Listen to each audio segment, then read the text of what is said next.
જય શ્રી કૃષ્ણ, જય દ્વારકાધીશ મિત્રો। આજે આપણે અધ્યાય 14નો 10મો શ્લોક સમજીશું। રજસ્તમ શ્રાભિભૂય સત્વમ ભવતિ ભારત રજઃ સત્વમ તમચૈવ તમઃ સત્વમ રજસ્તથા। હે ભરતપુત્ર, કોઈ વાર સત્વગુણ રજોગુણ તથા તમોગુણને પરાસ્ત કરીને મુખ્ય બની જાય છે, તો કોઈ વખત રજોગુણ સત્વ તથા તમોગુણને પરાસ્ત કરીને મુખ્ય થાય છે। વળી કોઈ વેળાએ તમોગુણ સત્વ તથા રજોગુણને પરાસ્ત કરે છે। આવી રીતે સર્વોપરિતા માટે સતત સ્પર્ધા ચાલ્યા કરે છે।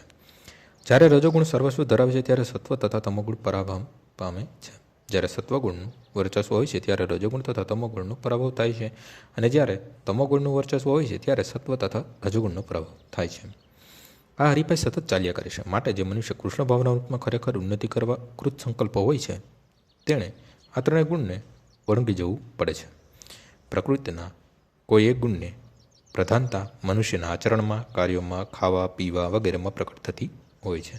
આ બધાનો ખુલાસો હવે પછીના અધ્યાયમાં કરવામાં આવશે, પરંતુ જો મનુષ્ય ઈચ્છે તો તે અભ્યાસ દ્વારા સત્વગુણનો વિકાસ સાધી શકે છે અને એમ કરી રજોગુણ તથા તમોગુણને પરાજિત કરી શકે છે। તેવી જ રીતે મનુષ્ય રજોગુણ વિકસાવીને સત્વગુણ તથા તમોગુણને પરાસ્ત કરી શકે છે, અથવા તો તે તમોગુણ વિકસાવીને સત્વ તથા રજોગુણને પરાસ્ત કરી શકે છે। જોકે પ્રકૃતિના આ ત્રણ ગુણ હોય છે, તેમ છતાં જો દૃઢ સંકલ્પ કરે તો તેને સત્વગુણનું વરદાન મળી શકે છે, અને સત્વગુણથી પણ પર થઈને તે શુદ્ધ સત્વમાં સ્થિર થઈ શકે છે, જેને વાસુદેવ અવસ્થા કહેવામાં આવે છે, અને જેમાં રહીને ઈશ્વરીય વિજ્ઞાનને સમજી શકે છે।